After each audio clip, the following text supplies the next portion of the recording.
Before the collapse, everything looked ordinary. You saw them every day. The barista who remembered your order, the neighbor who waved from their porch, the coworker who always smiled a little too long. They were the wallpaper of your life. Background people. Harmless. But collapse doesn't create monsters. It exposes them. And the scariest part is, they never look any different. When society shatters, the masks don't fall off. They fuse to the skin. The same friendly neighbor is now guarding his door with a gun. The barista trades coffee for batteries and steals from the ones too weak to fight back. The coworker who said, "We'll get through this together," hasn't been seen since day 2. Normality was their camouflage. Routine was their weapon. And now, in the silence after the noise, you finally see what they were always capable of. The illusion of normal dies fast, because normal was only ever a contract. You behave, I behave. We pretend that morality is permanent as long as the lights stay on. But once the grid dies, that contract burns with it. And what's left isn't chaos. It's clarity. You'll see it in their eyes before you hear it in their voice. That subtle shift from empathy to instinct. From "how are you" to "what do you have?" Because fear doesn't always scream. Sometimes it smiles. Sometimes it helps you carry water, just to see where you're keeping it. The illusion of normal was always fragile, built on systems, on comfort, on the promise that tomorrow will look like today. Take that away, and what's left isn't evil. It's exposure. The world didn't change overnight. People did. Or maybe they didn't. Maybe this is what they were always waiting for. Permission to be something else. They look normal now. They'll still look normal after the collapse. And that's what makes them dangerous. When everything collapses, violence isn't the first threat. Charm is. The opportunist doesn't kick down your door. They knock with a smile. They'll tell you what you want to hear, that they're just passing through, that they have friends, that they used to be a teacher, a medic, a mechanic, and maybe they did. But now all they teach is survival, yours or theirs. Opportunists don't believe in good or evil. They believe in timing. They survive by reading people faster than you can read them back. They see your fear, your kindness, your hesitation, and they treat it like currency. Before the collapse, they were harmless. The coworker who took credit for your work. The friend who only called when they needed something. The one who borrowed and forgot to return. After the collapse, they're the same. Only now, what they borrow could be your last meal. The opportunist thrives on comfort. They make you feel safe just long enough to take what you have. And they'll always give just enough in return. A story, a smile, a shared cigarette, to keep you from noticing the loss until they're gone. Psychologists used to call it manipulation. Survivors call it Doomsday. The opportunist doesn't hunt with weapons. They hunt with presence. They make chaos sound like opportunity.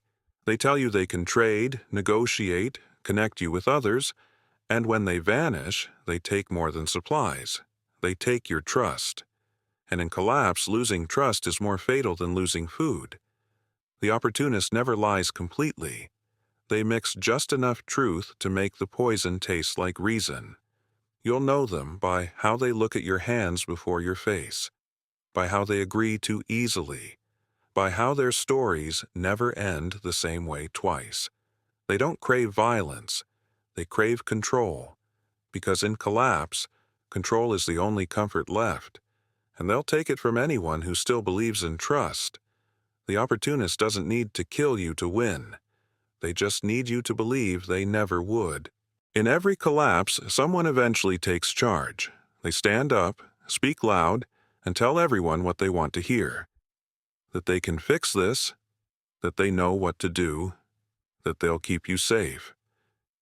At first, It sounds like hope, but it never is. The collector doesn't collect things. They collect people. They build fences not to keep danger out, but to keep obedience in. And they don't rule with violence. They rule with gratitude. Before the fall, they were the organizers, the bosses, the ones who called the meetings. Afterward, they become something else, self-declared protectors. And every protector eventually learns the same truth. Protection turns into power when people get scared enough to stop asking questions. The collector starts small, a few rules, a few favors, then rationing, then schedules, then punishments. For safety, of course. Their followers will swear they're doing good. They'll defend them, even as freedom disappears piece by piece, because fear needs structure, and the collector offers it, wrapped in kindness, enforced with control. Psychologists used to call it dependency. In collapse, it's survival. People crave order when everything else breaks, even if that order comes with chains. The collector doesn't think they're the villain. They think they're the cure, and maybe, for a while, they are. But cures have side effects, and control is the deadliest one. You'll know you've met a collector when we becomes mine, when every decision starts with I said, when safety starts costing more than danger. In collapse, power doesn't look evil. It looks organized. It looks efficient. It looks like someone finally has a plan. And by the time you realize you've been collected, you've already stopped remembering what freedom felt like. The collector doesn't take your life. They take your choice. And in the new world, that's the same thing. By the fourth or fifth day, noise becomes rare. The ones who are still alive have learned that sound is suicide. That's when the ghosts appear. They're not myths. They're not monsters. They're what happens when silence learns how to walk. The ghost doesn't speak, doesn't reason, doesn't form alliances. They move like smoke, in and out of buildings, through walls of dust, past people too scared to breathe. And if you ever see one, it's because they let you. Before the collapse, the ghosts were invisible. The janitors, the night workers, the quiet ones in the back of the room. No followers, no voice, no attention. The kind of people the world forgot, until the world ended. They learned patience long before the collapse. They waited through every insult, every order, every look that said they didn't belong. And when everything fell apart, they realized something no one else did. Silence was power. The ghost has no interest in territory or teamwork. They don't steal from groups. They steal from moments. One noise, one mistake, one flash of light. And they're gone again. Psychologists would have called them dissociative. Survivors just call them lucky. But luck doesn't stalk you for hours without leaving footprints. Luck doesn't wait for you to close your eyes before taking your food. The ghost doesn't take pleasure in what they do. They don't take anything personally. They simply exist in the vacuum left by civilization, the quiet between screams. And if you try to find them, you won't, because by the time you realize you're being watched, you already were. The danger of the ghost isn't violence. It's invisibility. You can't fight what you can't predict. You can't reason with what doesn't need anything from you. In collapse, every sound has meaning, except theirs. They don't echo. They don't leave traces. They don't remind the world they exist. They remind it that you do. The ghosts don't survive the collapse. They become it. Every survivor eventually finds a mirror. Not a clean one. Not the kind you used to check before work. Just a shard. Cracked, dusty, half reflecting, half honest. And when you look into it, that's when the real collapse begins. You've seen the scavenger. You've met the opportunist. You've followed the collector. You've hidden from the ghost. But what no one tells you is that all of them live inside you too. You think survival builds character. It doesn't. It reveals it.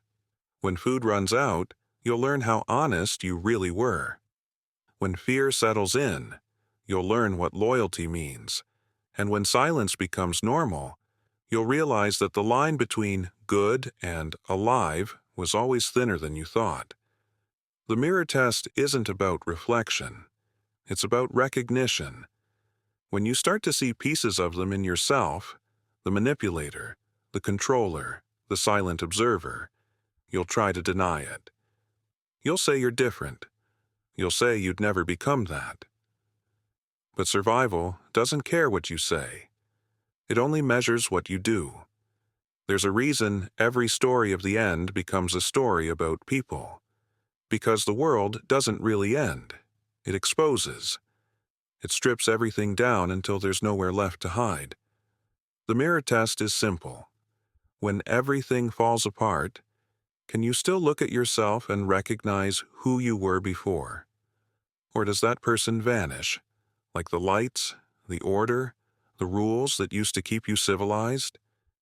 In the end, you'll realize the truth no one wants to say. The collapse didn't change people. It just showed them without the costume. In the end, you'll realize the truth no one wants to say. The collapse didn't change people. It just showed them without the costume. Because the greatest threat after the collapse isn't outside your walls. It's the version of you that's been waiting for permission to exist. The world ended.